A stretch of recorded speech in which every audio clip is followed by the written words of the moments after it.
What up, good people? Welcome into Shika Ball. I'm your host, ElzdaTruph. Thank you for tuning in and watching. On today's show, we got our mock draft 4.0, another second round edition. We also got an updated draft board. We removed some players, added some players, and we even changed some players' positions. So kick back, enjoy the show. Let's look at the draft order and get our clock ready. As you can see, Indiana Fever, Chicago Sky, both with 2 picks in this round. This will be the Aces' first pick of the draft. Seattle with no picks in this round. Phoenix Mercury also ain't got no picks in this round. And the New York Liberty, no picks in this round. To be honest, I don't think this draft got a lot of stars in it, but the potential for all of these players to produce is probably higher than any other draft in WNBA history. When I look at the draft board, again, this don't include the first round players, but I think we're going to get at least 5 to 6 players from the first round that's going to be consistent contributors. And then I think we might get another 5 to 6 between the second and third round, possibly even more, making this the best draft in WNBA history. Just go back with me 10 years ago to the 2015 draft. That draft class currently has 8 active players. And just to quickly give you those list of players: Jewel Lloyd, Liz Williams, Cheyenne Parker-Tyus, De'Erica Hamby, Kia Stokes, Natasha Cloud, Benaja Laney-Hamilton, and Isabel Harrison.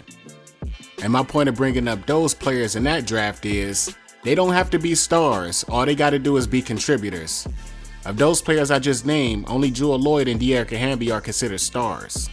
So all they need is 1 or 2 and a whole bunch of other players that can just contribute. But I think I want to talk about this a little bit more on another show, so I want y'all feedback on that. How y'all feel about the players in this draft, top to bottom, being the best in WNBA history? Now let's get to the first pick, being made by the Las Vegas Aces.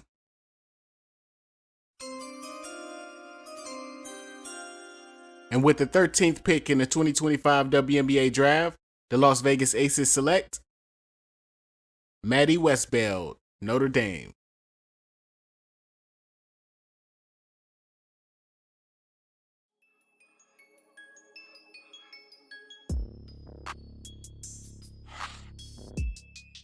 I think Maddy Westbeld can add all the same qualities to this team that Kate Martin did, if not even more, because I think she's a better shooter.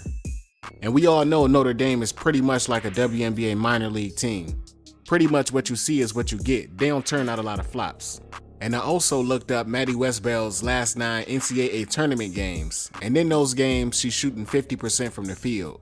So she's bringing it against the top competition, and I think that'll translate over into the WNBA.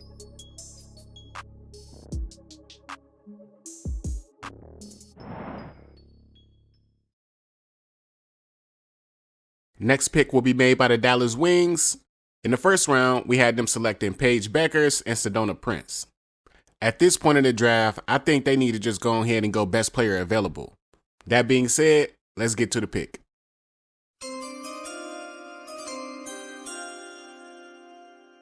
And with the 14th pick in the 2025 WNBA draft, the Dallas Wings select Saniya Rivers, NC State.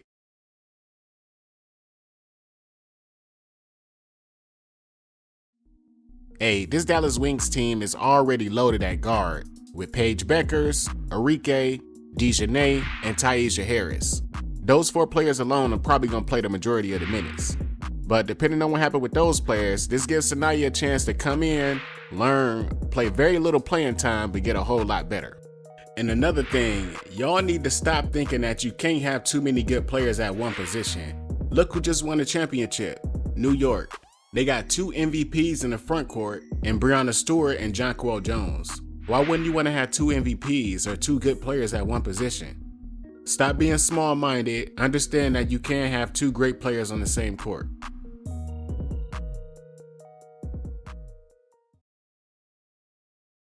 Next pick will be made by the Minnesota Lynx. I still think they could use some help on the inside. That's why they lost to New York in the finals, because they ain't had nobody that can guard Jonquel Jones. She ran away with finals MVP. If you don't strengthen your front court, you are not going to win in this league. This is not the NBA. You're not going to shoot your way to a championship. That being said, let's get to the pick.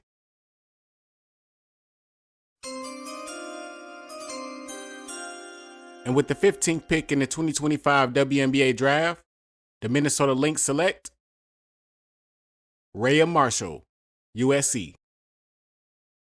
Rayah Marshall coming in at 6'4", one of the best shot blockers in the now dismantled Pac-12 history. Twice for the USC Trojans, she finished the season averaging a double-double, which very few players do. On top of that, she's one of the best leapers in college basketball, and she can also dunk the basketball. She averaged as high as 3.5 blocks. She's averaged as high as 11.5 rebounds. And I think she'd be a nice piece to put next to Napheesa Collier. Gives the team more height. I think her and Elena Smith can play off each other because those two are really dominant defenders. And I think under Cheryl Reeves' coaching, she can be one of the best defenders in the league.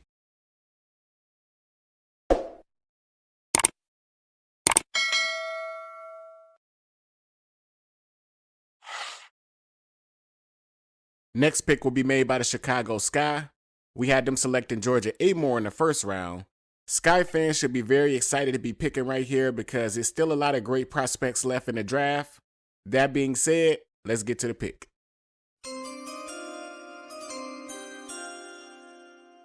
And with the 16th pick in the 2025 WNBA draft, the Chicago Sky select Bree Hall, South Carolina.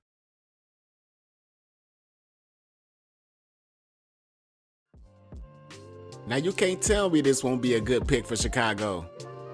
Go ahead and put Bree Hall back with Kamilla Cardoso. Then next year we're gonna go get Raven Johnson and build South Carolina Midwest. I mean, in theory, it sounds really good, but if it does happen, remember you heard it here first. And Bree Hall, she done already won 2 national championships with Kamilla Cardoso, so the chemistry gonna be there. Bree Hall and Angel Reese already got a good relationship off the court. And when you look at this Chicago Sky roster, you don't see nobody outside of Kamilla and Angel, of course, where you say, yeah, they gonna be on this team for the next 4-5 years. So hitting on these second round picks is gonna be very valuable for them if they can do it. Bree Hall can come in, she don't have to start. All she gotta do is catch and shoot, and play some defense.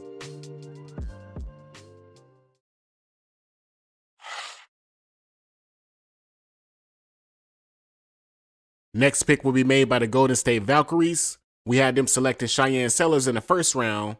And honestly, I don't know what this team is trying to build right now. We just gonna have to wait and see. That being said, let's get to the pick.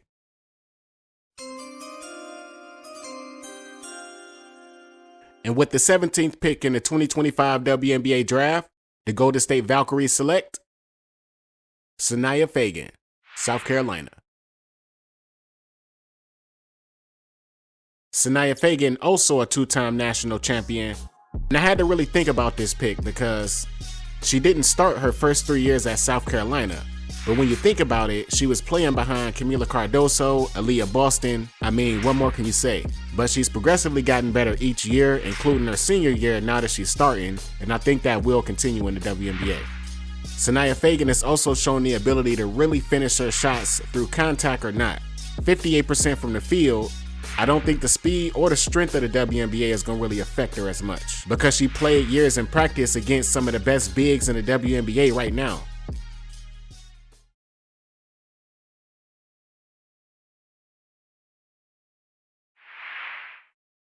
Next pick will be made by the Atlanta Dream. They ain't had no pick in the first round, but they are very lucky to be picking right here because, again, some very nice prospects left in the draft. That being said, let's get to the pick.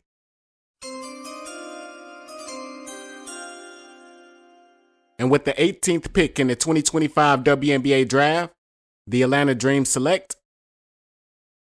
Zay Green, Alabama. Last time I had them taking Cheyenne Sellers, but I wised up and moved her up to number 5. But I still think this team want to get a big point guard, and she's definitely the best big point guard in college basketball, no doubt. If you've been watching Alabama any this year, then you will see this team really have a hard time getting in and out of the offense when she's not on the court. She's pretty much the only player that can bring the ball up the court and run the plays. I mean, this kind of player is so generational, so unprecedented, I would probably even take her if I had a top 5 pick. She's a 3-level scorer. She take them little guards down on the block and get easy buckets all the time. And even with all that said, I think she's a better passer than she is a scorer.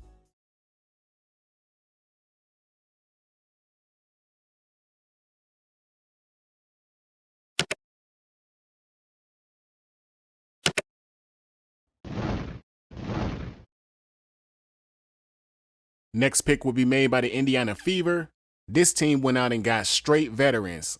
This team is completely rebuilt. CC finally gonna be playing with some real players. Kelsey Mitchell, DeWanna Bonner, Aaliyah Boston, and Sophie Cunningham. That's gonna be something to deal with. And looks like we got the pick. Let's get to it. And with the 19th pick in the 2025 WNBA draft, the Indiana Fever select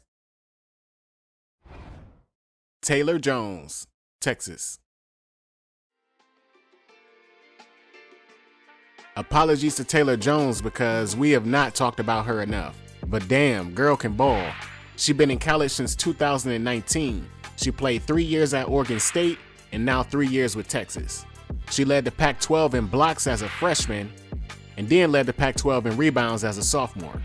She shot the ball as high as 65%, and with getting them passes dropped off from Caitlin Clark, I don't see how that's gonna change.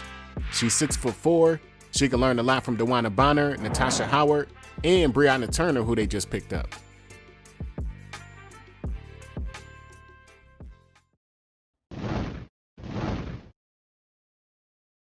And we're gonna go ahead and stay right here in Indiana because they're gonna be picking at number 20. I think this team need to just add players that fit the culture. Stop trying to bring in these rah-rah players that Caitlin Clark don't fit with. Either bring in some mature veterans or some young girls that she can get along with and relate to. That being said, let's get to the pick.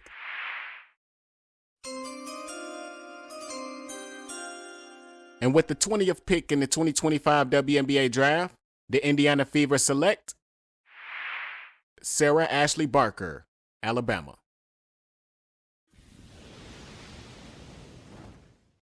Didn't feel like I needed to change my pick here. We had the Fever taking her in the first round in our last draft, but I think with all the trades, those other teams picking in the first round just don't need her skill set. But I think even more she need to be on this team now because they got Sophie Cunningham, and I think that's the player that she should aspire to be. I don't know if you ever seen her play, but Sophie Cunningham is one of the grittiest, grimiest players in the W. SA ain't that grimy, but she do talk trash on the court, and if some of those quirky qualities can rub off on SA, that's not only gonna benefit her, but the W, because we need more players like that.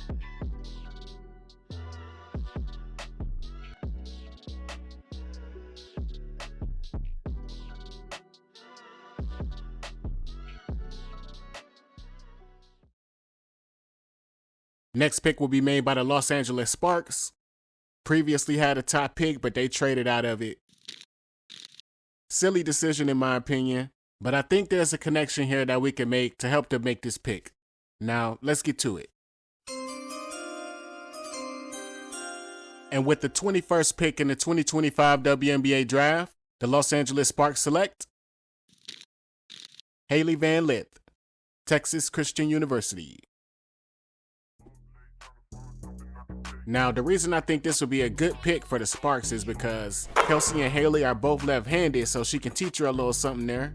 Secondly, Hailey Van Lith and Cam Brink just won bronze in the 2024 Olympics, so they already got chemistry on the court and they've been kicking it from way back. And honestly, I think we've been a little hard on Hailey Van Lith. For me, chemistry is a lot, and she just didn't fit in with LSU and she just didn't play well at all. She had a few good games, but she definitely wasn't herself. When you get that Louisville Hailey Van Lith or this TCU Hailey Van Lith, then she's playing comfortable and you seeing the player that she was meant to be.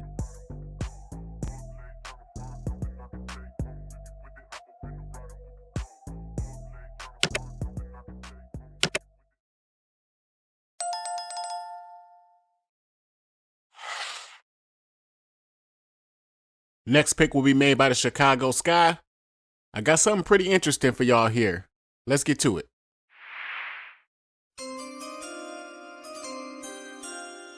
And with the 22nd pick in the 2025 WNBA draft, the Chicago Sky select Deja Kelly, Oregon.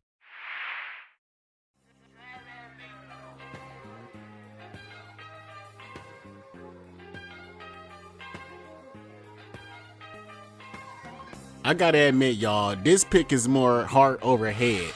Frankly, I just want to see Angel Reese, Camila Cardoso, and Deja Kelly on the same team. I really don't care about the fit. I don't care if Deja Kelly never get up off the bench, but I want to see her in the Chicago Sky uniform. She's one of the most recognizable players in the draft. She gonna help y'all sell out arenas, sell jerseys, and she's actually a really good player too. The only thing that ever made me pause on Deja Kelly being a pro is her field goal percentage. The girl just don't score efficiently at all, but I think when she get around better players, that might change.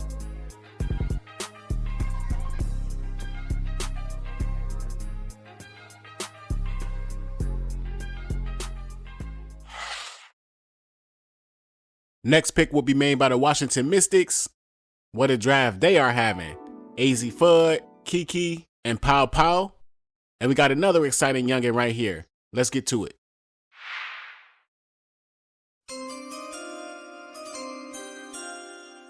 And with the 23rd pick in the 2025 WNBA draft, the Washington Mystics select JJ Quinerly, West Virginia.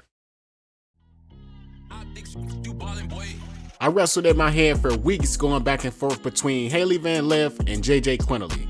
Hailey Van Lith and JJ Quinerly. And I just had to be fair to Hailey.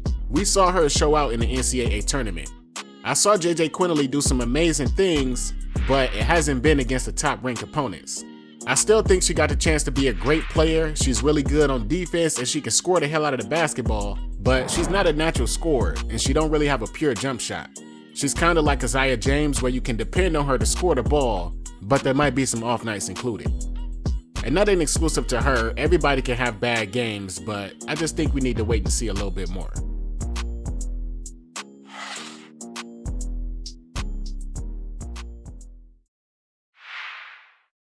Next pick will be made by the Minnesota Lynx. And round number 1, we had them taking Isaiah James. Now, let's see what we got here. And with the 24th pick in the 2025 WNBA draft, the Minnesota Lynx select Rori Harmon, Texas. Rori Harmon has been very solid for Texas over the past 4 years.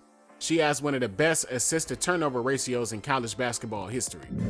Now, being 5'6" and dealing with that ACL injury, just watching her play this year, she don't look like she got the same burst that she used to have. I mean, I've noticed at least 2-3 steps of speed that she lost. And from my understanding, once you lose speed, you can't really get that back. So I think she still can play in the W from the neck up because she's smart and she know how to make good passes. But unless she can become a better shooter, it might be difficult for her to stick.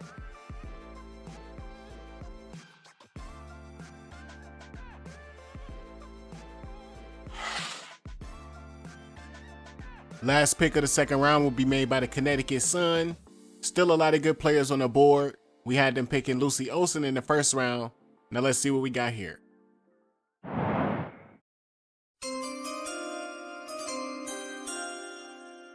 And with the final pick of the second round, at number 25, the Connecticut Sun select Ayoka Lee, Kansas State.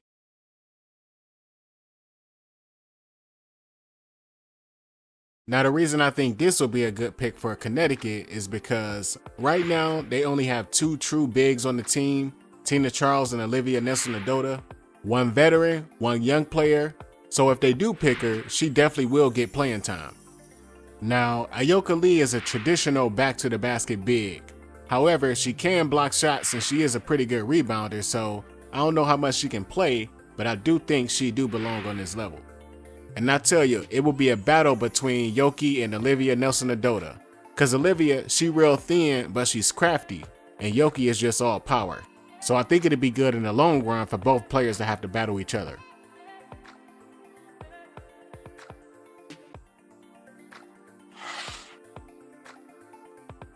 But there you have it, another episode of Chic and Ball. Have a final look at our full second round mock draft, and you better believe we got a third round coming up soon. If you made it this far in the video, please, if you would, leave a comment. I don't care if it's good or bad, but I really love hearing what y'all gotta say. That's all I'm gonna say for now. Thank you guys for listening and watching. I'm Elz for PRNM. Talk to you on the next one.